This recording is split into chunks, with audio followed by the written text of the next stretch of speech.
শেষমেশ পায়েলকে বিয়ে করার জন্য রাজি হয়ে গেল অভয়।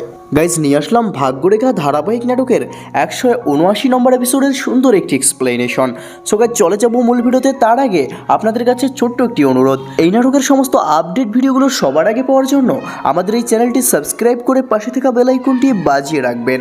গাইজ ভাগ্যরেখা ধারাবাহিক নাটকের 179 নম্বর এপিসোডের শুরুতে আমরা দেখতে পারবো কীর্তি শ্রদ্ধাকে বলবে, দিদু তুমি কিভাবে পারলে এত বড় অন্যায় মেনে নিতে? অভয় দ্বিতীয়বার বিয়ে করবে আর এটা তুমি মেনে নিবে? এরপর আমরা দেখতে পাই শ্রদ্ধা কান্না করতে করতে তার মাকে জড়িয়ে ধরছে। তখন শ্রদ্ধার বাবা বলবে, তুই চিন্তা করিস না মা, আমরা এই অন্যায় কোনোভাবেই মেনে নিব না, আমি তাদেরকে উচিত জবাব দিতেই যাব। তখন শ্রদ্ধা বলবে, না বাবা তোমার যাওয়ার দরকার নেই। কিন্তু তারপরেও শ্রদ্ধার বাবা বলবে, না এটা আমাদের অধিকার, আমরা কোনোভাবেই এই অন্যায় মুখ বুজে সহ্য করে নিতে পারবো না। এর পরের দৃশ্যে আমরা দেখতে পারবো পায়েল সবার জন্য খাবার রান্না করেছে। পায়েল সবাইকে খেতে বললে আরতি বলবে আমার খিদে নেই।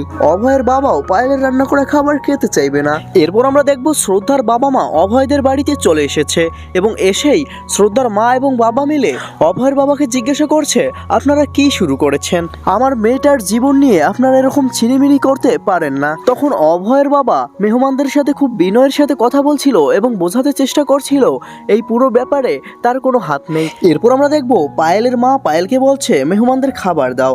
তখন পায়েল একটি প্লেটে খাবার সাজিয়ে মেহমানদের একে একে খাবার দিতে যাবে, কিন্তু কেউই পায়েলের কাছ থেকে খাবার নিতে চাইবে না।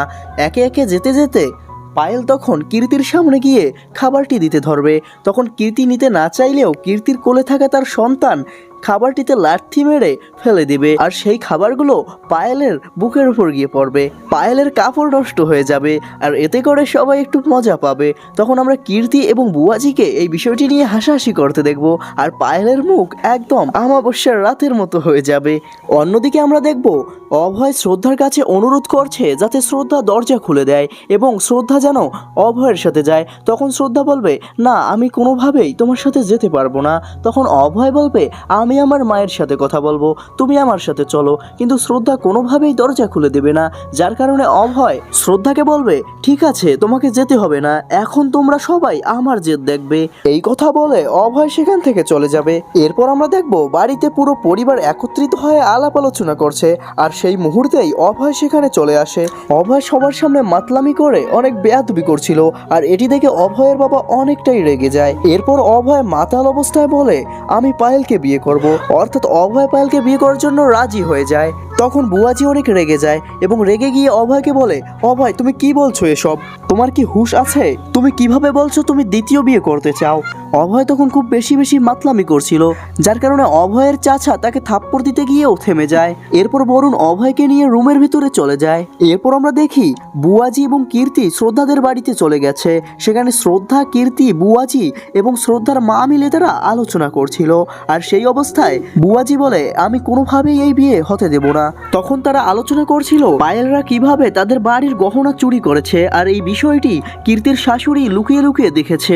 এভাবে চলতে থাকলে পায়েলরা ত্রিপাঠী পরিবারকে ধ্বংস করে দিবে। এই বিষয়গুলো নিয়ে তারা আলোচনা করছিল এবং তারা সবাই মিলে হাতে হাত মিলিয়ে প্রতিশ্রুতি দেয় তারা যেভাবেই হোক এই বিয়েটা আটকাবে এবং পায়েলদের মুখোশ সবার সামনে উন্মোচন করবে। এর পরের দৃশ্যে আমরা দেখি বরুণ অভয়ের ঘুম ভাঙায় এবং অভয়কে বলে, অভয় তুমি কালকে কি বলেছো? তোমার মাথা ঠিক আছে? তুমি শ্রদ্ধাকে ছেড়ে কিভাবে দ্বিতীয় বিয়ে করার কথা ভাবছো? তখন অভয় বলে, শ্রদ্ধা যদি আমাকে ছেড়ে যেতে পারে তাহলে আমি কেন দ্বিতীয় বিয়ে করতে পারবো না? তুমি যাও এখান থেকে, আমি বিয়ের জন্য প্রস্তুত হব। এরপর তানুজা বাড়ির সবার কাছে বিয়ের কথা বলতে গেলে বাড়ির সবাই বলে, আমরা কেউই এই বিয়েতে থাকতে পারবো না। তখন তানুজা বলে, তোমরা না থাকলেও আমি এই বিয়ে দিয়েই ছাড়বো। এরপর আমরা দেখবো শ্রদ্ধা পায়েল ও তার ফ্যামিলির ব্যাপারে খোঁজ খবর নিতে তাদের গ্রামে গিয়েছে এবং সেখানে গিয়ে একটি দোকানে সে জিজ্ঞাসা করলে দোকানদার বলে, এরা তো চোর, এদের উপর অনেক মামলা রয়েছে, এরা কখনোই ভালো মানুষ নয়। শ্রদ্ধা যখন এই বিষয়গুলো দোকানদারকে জিজ্ঞাসা করছিল তখন একটা ছেলে তার এই কথাগুলো শুনে সেখান থেকে চলে যায়। সো গাইজ এই ছিল ভাগ্যরেখা ধারাবাহিক নাটকের 179 নম্বর এপিসোডের সুন্দর একটি এক্সপ্লেনেশন, আর 180 নম্বর এপিসোড কালকে আসবে আমাদের এই চ্যানেলে। সো গাইস সবার আগে সেই এপিসোডটি দেখতে হলে আপনাদের অবশ্যই আমাদের এই চ্যানেলটি সাবস্ক্রাইব করে পাশে থাকা বেল আইকনটি বাজিয়ে রাখতে হবে। ধন্যবাদ সবাইকে।